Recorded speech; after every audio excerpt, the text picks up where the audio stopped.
നിങ്ങളുടെ business grow ആകുന്നില്ലേ? Problem പ്രോഡക്റ്റിലല്ല, repeatability ഇല്ലാത്ത സിസ്റ്റമാണ്. എന്താണ് റിപ്പീറ്റബിൾ ബിസിനസ്? ഓണർ ഇല്ലെങ്കിലും ബിസിനസ് സ്മൂത്തായി റൺ ചെയ്യുന്ന സിസ്റ്റമാണിത്.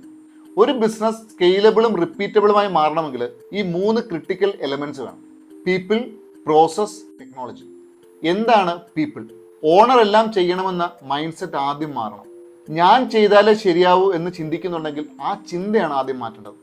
എംപ്ലോയീസിനെ പ്രോസസ്സും ടെക്നോളജിയും ഉപയോഗിച്ച് വർക്ക് ചെയ്യിക്കണം. എന്താണ് പ്രോസസ്സ്? ഇന്ന് എങ്ങനെ ചെയ്യാം എന്നല്ല, എപ്പോഴും എങ്ങനെ ചെയ്യണം എന്നുള്ളൊരു ക്ലിയർ സിസ്റ്റമാണ് പ്രോസസ്സ്. പ്രോസസ്സ് ഉണ്ടെങ്കിൽ ടീം കൺഫ്യൂഷൻ ഇല്ലാതെ ഒരേ ഫ്ലോയിൽ ഒരേ ടാർഗറ്റിലേക്ക് ഒരുമിച്ച് വർക്ക് ചെയ്യും. ടെക്നോളജി അൾട്ടിമേറ്റ് അല്ല, പീപ്പിളിനെയും പ്രോസസ്സിനെയും എനേബിൾ ചെയ്യുന്ന ടൂള് മാത്രമാണ്. റൈറ്റ് ടെക്നോളജി ആണെങ്കിൽ നിങ്ങളുടെ ബിസിനസ്സിന് സ്പീഡ് ഉണ്ടാവും, ആക്യുറസി ഉണ്ടാവും, കൺട്രോൾ ഉണ്ടാവും. ഒരു ഉദാഹരണം പറയാം. ഡിമാർട്ട് എന്ന ഓർഗനൈസേഷനെ നമുക്ക് എല്ലാവർക്കും അറിയാം. അവരുടെ ഇന്നത്തെ മാർക്കറ്റ് ക്യാപിറ്റലൈസേഷൻ 2,39 crores ആണ്. പക്ഷേ നമ്മൾ ശ്രദ്ധിക്കേണ്ട കാര്യം, ഇന്ത്യയിൽ മുഴുവൻ സ്റ്റോർ തുറക്കാമായിരുന്നിട്ടും എന്തുകൊണ്ടാണ് അവരതിനെ ലിമിറ്റ് ചെയ്യുന്നത്? ഡിമാർട്ടിന് ഇന്ന് വെറും 442 സ്റ്റോറുകൾ മാത്രമേ ഇന്ത്യയിലുള്ളൂ. കാരണം മറ്റൊന്നുമല്ല, അവർ ഫോക്കസ് ചെയ്യുന്നത് സ്പീഡിലല്ല, അവർ ഫോക്കസ് ചെയ്യുന്നത് റിപ്പീറ്റബിൾ ബിസിനസ് മോഡലിലാണ്.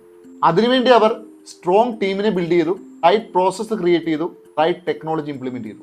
അതിന്റെ റിസൾട്ട് ഇതായിരുന്നു. IPO ലിസ്റ്റ് ചെയ്തപ്പോൾ ഡിമാർട്ടിന്റെ മാർക്കറ്റ് ക്യാപിറ്റലൈസേഷൻ ഒരു ദിവസം കൊണ്ട് വർദ്ധിച്ചത് 36,000 crores ആണ്. നമ്മൾ ഇതിൽ നിന്ന് മനസ്സിലാക്കേണ്ടത്, ഒരു ഓർഗനൈസേഷന്റെ ക്രെഡിബിലിറ്റി സ്റ്റോറിന്റെ എണ്ണത്തിലല്ല, റിപ്പീറ്റബിൾ ബിസിനസ്സിലാണ്. സിസ്റ്റം ബിൽഡ് ചെയ്താൽ സക്സസ് റിപ്പീറ്റ് ചെയ്യും. ഇതുപോലുള്ള ബിസിനസ് സൈക്കോളജിക്കൽ ടിപ്സിന് just follow me. Thank U.